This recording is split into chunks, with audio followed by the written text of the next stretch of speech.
been a dreadful couple of months, hasn't it? Truly awful. So many people cooped up at home, worried about a global pandemic, meanwhile trying to figure out a new way of staying in touch with colleagues whilst not giving away too much about ourselves by what we leave in the back of a Zoom call. And yet, here we all are, at a conference, virtually speaking, of course, but still a little slice of normal. Is it what you expected it to be? You sitting at home in front of your computer, watching me sitting at home in front of my computer? I think we can do better than that. That's better. Welcome to my talk at Simulation World 2020. I am absolutely thrilled to be here today, partly because I had very little else to do, but mainly because I am genuinely excited to see how this virtual conference turns out. How many of you have honestly ever thought seriously about going to a virtual conference before? I'm willing to bet that it's only a small percentage of you, even though we are a techie kind of crowd. Myself, as a technology reporter, have been covering the internet and digital culture since 1995. Now, to put that in perspective and give us an idea of how quickly things have moved, back in 1995, software came on floppy disks, the internet came down your telephone line, connect to the internet in minutes. Can you imagine that as an advertising slogan today? People would be furious. If you wanted to get insulted by a stranger, then IRC was about the most accessible way of doing that. Windows 95 was launched. People actually got excited about their operating system, if you can believe it. And this was the year that the Internet Yellow Pages was published in book form. I kid you not. But of course, Google wasn't even a thing until 1997.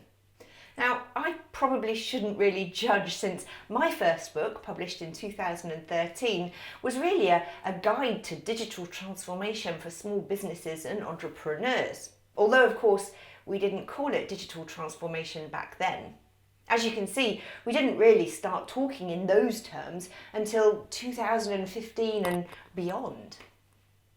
It might sound counterintuitive to publish a paper book encouraging people to use digital services, but the kinds of people that I was trying to connect with, they don't know how to search the internet, watch YouTube videos, read blogs, or listen to podcasts. That's kind of the point. For the last decade or so, I've talked pretty frequently as an evangelist for digital transformation at events just like this, only in physical space. During the networking periods, I would often speak to a lot of different people and hear the same regular objections to making the kinds of sweeping changes you need for true digital transformation. A lack of understanding, a lack of vision, a fear of rejection, and a love of profit.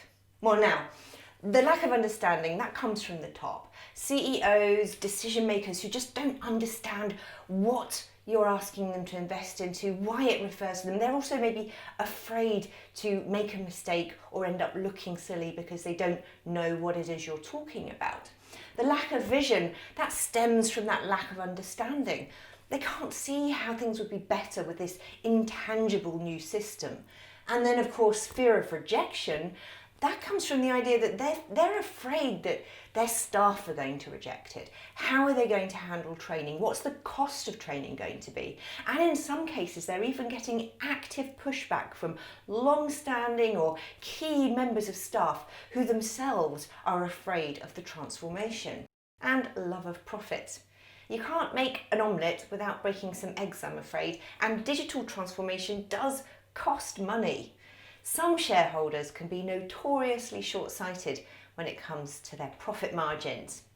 And of course, up until recently, there have been plenty of headlines to support a cautious approach. Just take a look at these. From Forrester, more than 50% of digital transformation efforts fizzled completely in 2018. The Everest Group, 73% of enterprises failed to provide any business value whatsoever from their digital transformation efforts. And Forbes said 70% of all digital transformation initiatives don't reach their goals, and of the $1.3 trillion spent on it in 2017, it was estimated that 900 billion went to waste. So, what of 2020? Well, economically speaking, we're in a bit of an anomaly right now. I remember through my entire professional career, 2020 has been a date to look forward to. It's something we've been measuring our potential for progress. So many studies say 2020 this, 2020 that. I mean, this is just a small selection of quotes that I've used in talks that I've given in the last year or so. And today, by pretty much every metric we use to measure our success, all bets for 2020 are off. Stock market's down, unemployment's up, oil prices are all over the place. So many advanced economies are heading into a recession. Meanwhile, two old school titans of the tech world, Amazon and Netflix, are seeing their growth rate dwarfed by Zoom, a company that does one thing: video conferencing. Why? Well, over 100 countries have now got a travel ban, resulting in an estimated 1.7 billion people asked to stay at home. Now, as grim as that situation sounds on the surface, it's that home working statistic that really has me interested. And let's go back to those objections one more time. Lack of understanding, lack of vision, fear of rejection, love of money, they all boil down to fear of failure. What if I fail? No one wants to be seen to be a failure.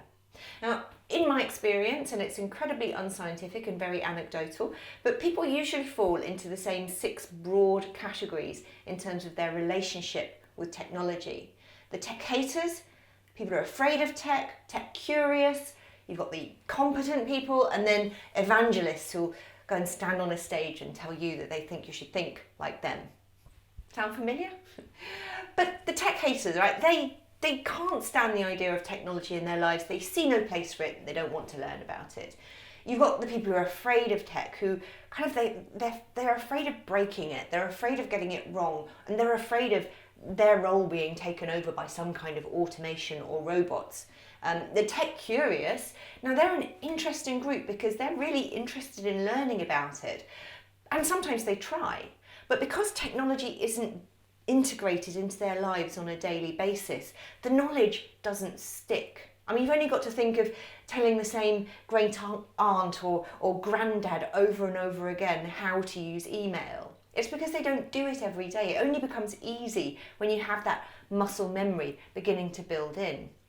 And you've got the tech capable. They use technology every day at a very basic level, and they're perfect. They're in the office already, and they're ripe for digital transformation. And then, of course, the tech competent can probably try and push it too far because they know too much. And like I said, you've got the evangelists, the pioneers who want everybody to get on board the train. The people who've been asked to stay at home and figure out how to use digital technologies to connect with their co-workers, they fall into all of these categories, right from the haters up to the pioneers. And they've made this personal upheaval not through choice or because of some intangible productivity benchmark that's come down from on high. It was about survival. And we humans are remarkably good at survival.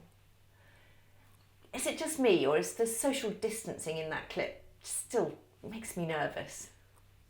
But survive we did, and we went home and we set up home offices, and we learned how to do stuff. Install a VPN, connect via a remote desktop. We learned about all sorts of project management tools and digital ways we could connect with each other. We learned how to unmute our microphone on Zoom. No small feat for many of us. And crucially, these people have been doing this stuff now every single day. So the knowledge is sticking, the muscle memory is coming, and that gives them the confidence to think about how else they could use technology to improve their day. Now, as somebody who spent virtually her whole life banging on about this, it's been quite incredible to see. My father is the perfect example, right? He's a complete Luddite, sits somewhere in between the tech hater and the tech afraid. I'll give you an example. When I published my first audiobook back in 2016, I had to burn him an audio CD to put in his car player because he was too terrified to even think about using the USB sticks that I sent him. And you can see here, this is actually me and him at the launch of Working the Cloud, my book. And I had an augmented reality book cover, which is what he's being shown there. And you can just see from the look on his face how he feels about technology. Well, anyway, through the pandemic, obviously the lockdown, like everybody else, I've been in touch with my family on phone regularly. And the last call that I had with him, he actually said to me, ended the call by saying to me, "We should do this on video next time. I'll send you a Zoom invite." My father is going to send me a Zoom. You could have knocked me down with a floppy disk, honestly. And if my father can do it, then literally anybody can do it. So many people like him through this lockdown have been forced into a position where they've got to get used to it. And you know what? They've discovered that it's not as hard as they thought it was going to be. They've had to increase their knowledge in order to survive. And that collective leap forwards in understanding hasn't happened over a long, drawn-out series of hand-wringingly earnest public awareness campaigns. No, it's happened literally over the course of about 2 months for around 20% of the planet. You couldn't have got that kind of traction if you'd have stood in IT night classes across the world handing out £50 notes. And once we've got over the health risks concerned with coronavirus, that collective leap forward in understanding is potentially a game changer for digital transformation. Let's go back and look at those objections again. Lack of understanding. Even the most tech-averse CEO now has had to put in some kind of digital processes just to stay alive.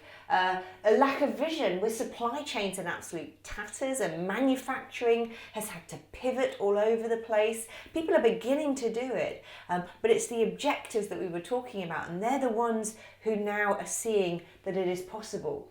Lack of fear of rejection. So if you thought your staff wouldn't be able to work at home successfully, I think for a lot of businesses now of all different sizes, they've realised that that's not the case. And some really big names are starting to say, we're going to do this going forwards as well. Lloyds Bank has decided they're going to give up their UK headquarters and ask staff to work from home. Twitter has said that staff can work from home forever if they want to. And a lot of the other big tech companies have said for at least another year, we're going to let you have flexible working practices. And the love of profit? Well, sadly, a lot of people's bottom lines are already in tatters. Almost nothing is running at capacity. If there was ever a time to wipe the slate clean and start again, now would definitely be it. And as a side note, by the way, the effects on the environment of having the carbon footprint of our daily machinations reduce so rapidly and suddenly, again, you can see it's potentially really good news for the planet. Something we knew intellectually for years, but now we see the evidence of it, and it's popping up again and again. If your job is to go out and sell the idea of digital transformation, it just got a lot easier to get in that door. It will after social distancing is over anyway. And as grim as the business landscape looks right now, I believe we stand on the precipice of real opportunity.